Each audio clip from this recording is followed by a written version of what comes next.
participants, we have the next session right now, socio-emotional learning through sports. So we have an amazing speaker, Dr. Abhijeet Barse, who is the CEO of Slum Soccer, a sport for development organization having its headquarters in Nagpur, Maharashtra.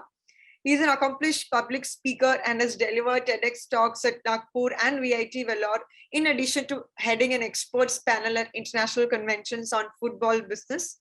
Dr. Barse is also an Acumen Fellow, class of 2014. Very, very happy to welcome you, Dr. Abhijeet. Over to you for the session. Good to be here. Absolutely a pleasure speaking at this. Thank you very much, Elizabeth. And I would also like to thank Mansi and Shaheen for inviting me to this wonderful forum and giving me this opportunity to share the type of work that we are doing. Do I have the permission to share my screen? Yeah, I do. Yes, okay. Lovely. You can share your screen. Yeah.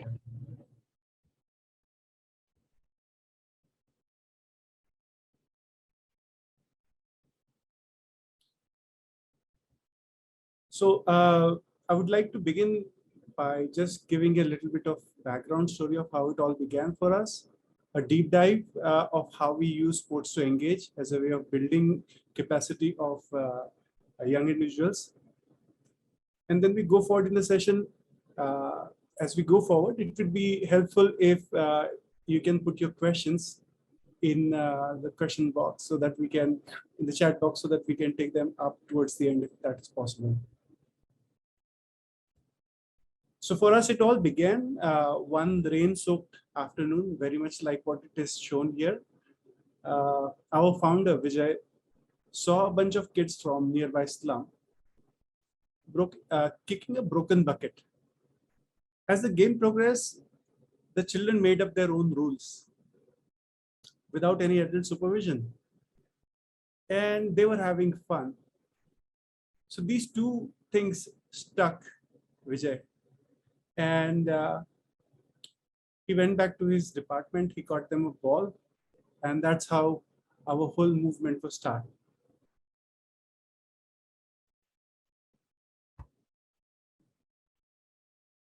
Now you might have a question that how can sports that breeds athleticism and competition be used for anything else? But time and again in our experience, we have found out that sports not only is an effective medium to foster excellence, but also a tool to engage and open up young minds. We still might question whether we can allocate resources and time to anything other than studies, especially in the post-pandemic era where there is such a big learning gap. But a better question would be, can we afford to ignore this important part of growth that they have missed on for the past 2 years? The reality is that we are still behind many countries when it comes to what we can define as a play deficit. Much like the learning gap, the play gap has also increased in the past 2 years.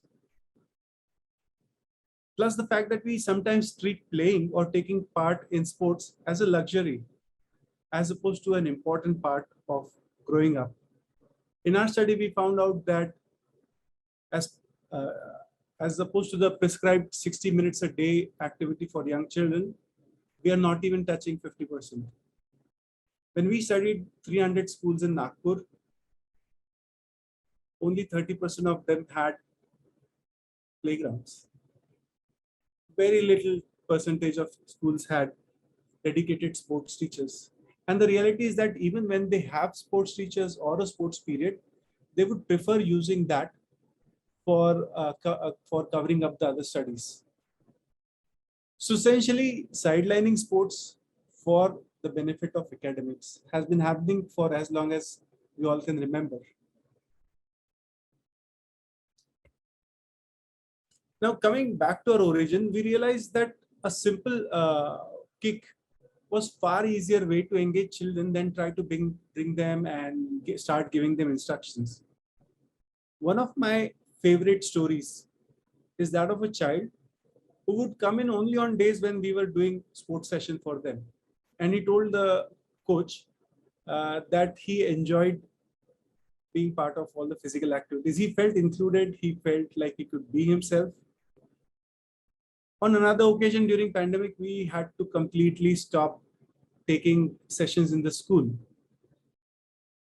But this also turned out to be a blessing in disguise, because later when we started doing our programs in community, the parents could see their children playing nearby their houses. And they could see how the child was also learning apart from playing and being part of a dynamic physical activity group. This was even more pronounced when we were working with deaf children. Now, the parents of these deaf children have never actually seen their child play. So this was both an eye-opener to see that their children were actually taking part in a physical activity, as well as enjoying themselves and being part of something lively and back and forth. I cannot emphasize this enough, but we also have to be careful not to overemphasize on only the sports element. A good sports session brings inclusiveness, meaning it engages everyone. It gives time for the child to practice, to become better. The trainer is always there to provide a positive reinforcement. While many things such as teamwork, decision-making, communication, and critical thinking can be taught through sports, my favorite answer was when a child told me it's the time she could be with friends and play alongside with them. So we might gloat over the big things, but it is the mere act of being physically present with the friends on a field, not in front of a blackboard, that actually sparks their creativity and the fun element of it. When we talk about these sports for development sessions, they also offer us this unique moment we call sticky moments, where you can actually stop the activity, tell them what's happening, and help them absorb. So this becomes a real life sort of learning session for them.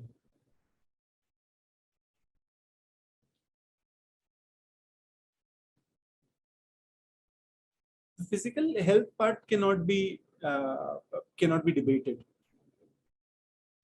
Of course, they get fitter, but another important element which has lost its sort of significance was the agility, balance, and coordination. And this is especially important when it comes to younger children who are yet to completely develop in their full form. Sports offers this one important element, which is when a child plays, they both become agile, they can balance themselves, and the hand-eye coordination improves. Again, cannot stress how excellent stress reliever. It could be a planned activity or simply a change of scenario, but it helps the child immensely to come back and refocus on whatever they were doing. It provides a break from what they are doing and then come back. So it helps them in sort of focusing, unfocusing, and then refocusing again on the activities at hand. An on-field activity is an ideal setting to talk about 21st century skills, especially focusing on life skills, as I mentioned earlier. Communication, teamwork, critical thinking, decision making can be learned either by self-discovery or with little guidance from the trainer. Such is the power of a sports for development activity that whenever a child is in it, unknown to him, he's learning, he's absorbing. And that's the beauty of a sports for development activity.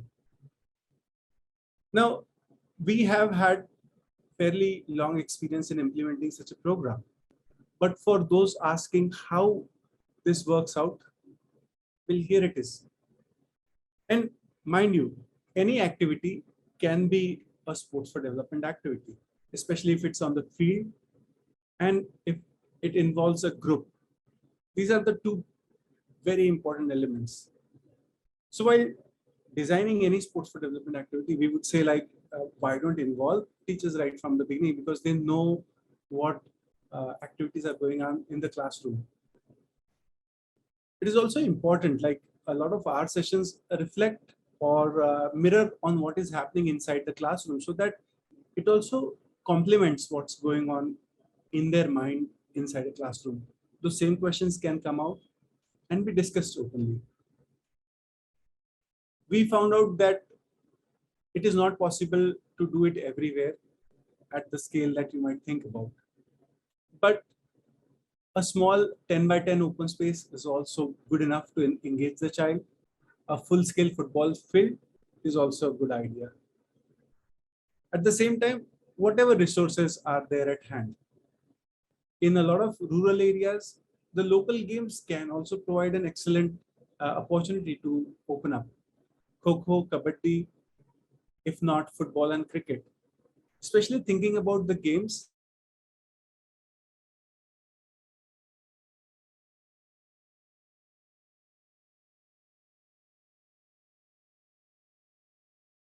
and minimum equipment is the best game to think about it. And this goes to all. Like I found it funny that sometimes sports sessions are held right in the middle of the day, where a child has to come back to a classroom and sit and then start relearning again. And if this is a physically strenuous activity, the child is exhausted and finds it difficult to refocus. So designing an activity that is both fun and engaging, but not exhausting is a good idea to sort of use this gap to not just engage in sports, but also continue for the rest of the day.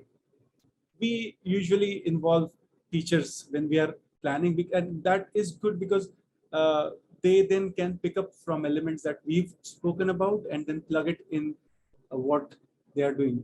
When we are selecting games also, it is all about maximum participation. One of the most important things and one of the biggest elements that sports bring is competition, where one team wins and the other loses. And I personally feel that losing is the most important element of a game, because it teaches you to practice again, try again, and face another day. Now, this gives you an insight into how the real life also works, where you don't get everything your way.